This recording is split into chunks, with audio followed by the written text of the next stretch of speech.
अभी सबसे पहले मैं आपको ये बता दूं कि डेफिनेशन ऑफ डेप्रिसिएशन क्या है। Depreciation the expired cost of any depreciable asset, यानी किसी भी एसेट को की कॉस्ट को अगर एक्सपायर कर दिया जाए या उसकी वैल्यू डिक्लाइन कर जाए तो ऐसी कॉस्ट को जो है वो डेप्रिसिएशन एक्सपेंस कहते हैं।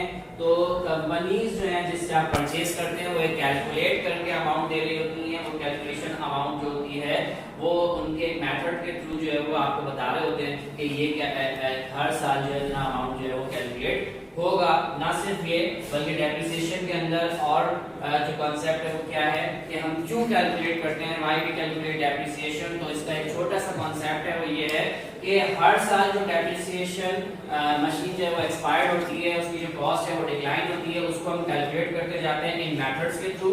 और इन मेथड्स के थ्रू कैलकुलेट करने से फायदा ये होता है कि अकाउंट हम बना लेते हैं, उसमें अमाउंट जो है वो हम जमा करते रहते हैं। वो अमाउंट जो हर साल डेप्रिशिएट होता है जो कंपनी में बता रही होती है, हम इस फॉर्मूले की मदद से उसे कैलकुलेट कर रहे होते हैं, ठीक है। और वो चीज जो है हम जमा करते रहते हैं। फॉर एग्जांपल अगर 6 लाख रुपए की जो है वो मशीन है, 6 लाख की मशीन है और उसको जो है वो हम हर साल डेप्रिशिएट करते हैं, देन 10 साल में वो इस्तेमाल होती है। तो अगर 60,000 पर ईयर यूज हो रही है तो इसका मतलब क्या है, उसकी सैलवेज वैल्यू 60,000 है।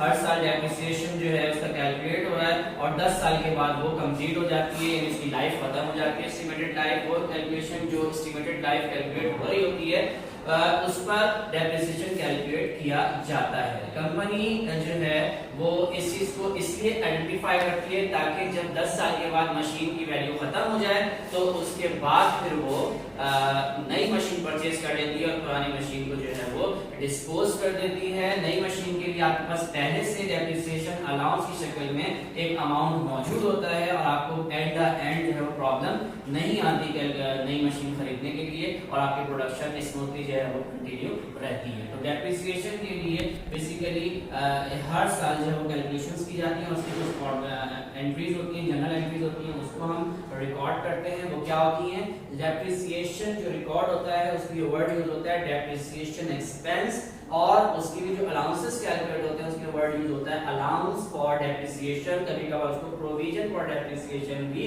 कहा जाता है। डेप्रिसिएशन एक्सपेंस जो है वो डेबिट होता है और अलाउंस फॉर डेप्रिसिएशन क्रेडिट होता है। इसके मुताबिक जो है वो एंट्रीज जनरल एंट्रीज बनती हैं। हम अगले स्टेप पे जो आएंगे वो डेप्रिसिएशन एक्सपेंस की एंट्रीज कैलकुलेट करेंगे हर मेथड्स के मुताबिक। तो पहले मेथड्स को कैलकुलेट करेंगे एंड देन आगे भी मजीद प्रोसीड करेंगे। Assalamu alaikum student, Safuram Gashan is here. Today I will discuss about the 5 methods of depreciation. What are them? So we start 5 methods of calculating depreciation expense. इसमें सबसे पहला method straight line method है। Straight line method simple method भी कहलाता है और इसका formula है annual depreciation expense is equal to total cost of asset minus residual value salvage value upon estimated life. ठीक है, इसमें टोटल कॉस्ट ऑफ मशीन या कोई भी एसेट है उसमें से सैलवेज वैल्यू या रेजिडुअल वैल्यू माइनस कर देते हैं और उसमें से एस्टिमेटेड लाइफ से डिवाइड कर देते हैं। डेप्रिसिएशन साल का आ जाता है और हर साल में कंटिन्यूअसली सेम रहता है। इसके बाद डिमिनिशिंग बैलेंस मेथड है, diminishing, declining, reducing balance method 3 नामों से पहचाना जाता है। और एनुअल डेप्रिसिएशन एक्सपेंस का जो फार्मूला है इसमें total cost of machine, salvage value और इसमें रेट दिया हुआ होता है, परसेंटेज में उस रेट पर हमें अप्लाई करना होता है तो डेप्रिसिएशन एनुअली आता है। इसके अलावा sum of the year digit method है। Sum of the year digit method में हमें एक डिजिट मालूम करना होता है, उसका फार्मूला है n bracket open n + 1 bracket close upon 2। ठीक है, इसकी मदद से हम एक डिजिट या मेथड जो है वो आइडेंटिफाई करते हैं और फार्मूला में अप्लाई करते हैं, जिसमें cost of machine, cost of asset या remaining useful life upon sum of the year digit method mention होता है। इन तीनों मेथड से जो है बहुत ज्यादा पेपर में डेप्रिसिएशन कैलकुलेट करने के लिए आता है। इसके अलावा जो तीसरा मेथड, चौथा मेथड है वो प्रोडक्शन मेथड है और वर्किंग आवर मेथड है। प्रोडक्शन आवर मेथड और वर्किंग आवर मेथड में बहुत ज्यादा जो है वो डिफरेंस नहीं होता, सिर्फ पर यूनिट का होता है और पर आर का होता है। पर यूनिट और पर आर में क्या फर्क होता है ये मैं आपको बता देता हूं। डेप्रिसिएशन पर यूनिट में cost of asset minus residual value या सैलवेज वैल्यू होती है और एस्टिमेटेड प्रोडक्शन यूनिट होते हैं।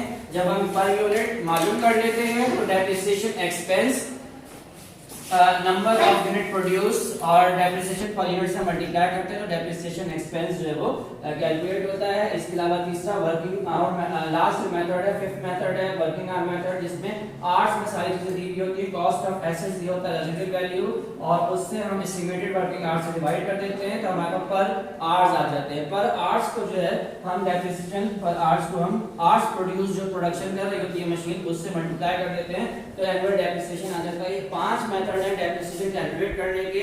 अगर आप इसको फोकस करेंगे इसमें से जो है वो बहुत ज्यादा एग्जामिनेशन पॉइंट ऑफ व्यू से इंपॉर्टेंट है और कोई भी मेथड जो है एग्जाम्स में आ सकता है। यकीनन आपको मेरा ये लेक्चर समझ आया होगा।